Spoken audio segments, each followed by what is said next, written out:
Coxs Bazar. In just 3 months, an estimated 624,251 Rohingya refugees have crossed into Coxs Bazar, Bangladesh, fleeing violence and oppression in Myanmar's northern Rakhine state.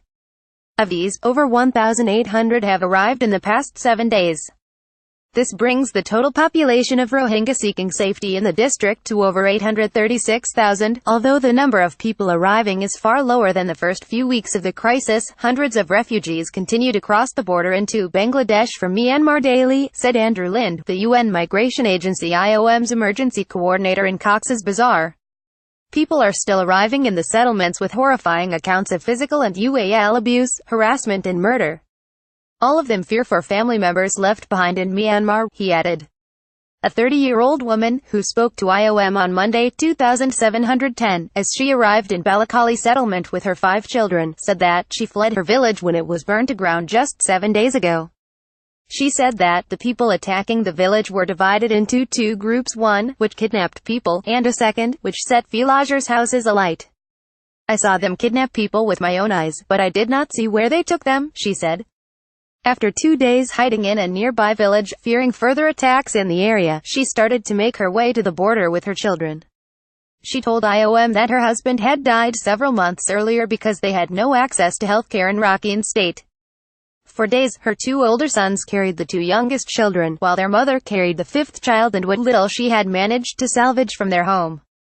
She told IOM that her 4-year-old son now refuses to eat, and keeps talking about how they are going to be attacked again. There is no peace.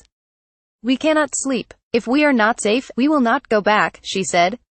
Like the other refugees, the family arrived with almost nothing in a sprawling, congested settlement, where the humanitarian community's response is still trying to catch up with the vast needs of a desperate population.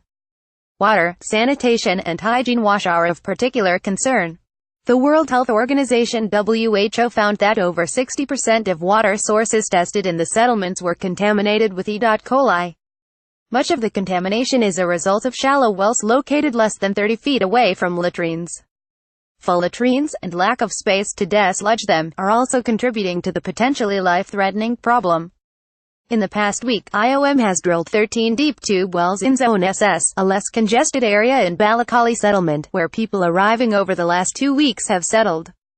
In total, IOM has now drilled 374 deep tube wells and installed 4,973 latrines permanent and emergency in the Cox's Bazar settlements and in host communities.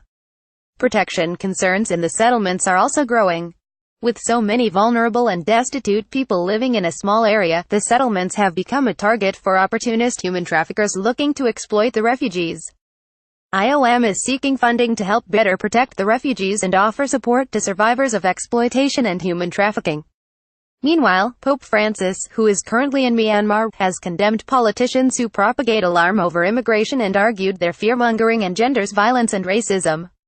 Writing in a message titled "Migrants and Refugees, Men and Women in Search of Peace," which the Vatican sent to heads of state and government before his trip, the pontiff said, "Those who, for what may be political reasons, foment fear of migrants instead of building peace are sowing violence, racial discrimination and xenophobia, which are matters of great worry for all those concerned about the safety of every human being."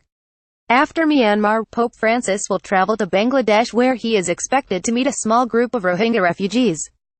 For more information, please contact Olivia Head on at IOM Cox's Bazar. Tel 8,801,733,335,221. Email ohedan@iom.int.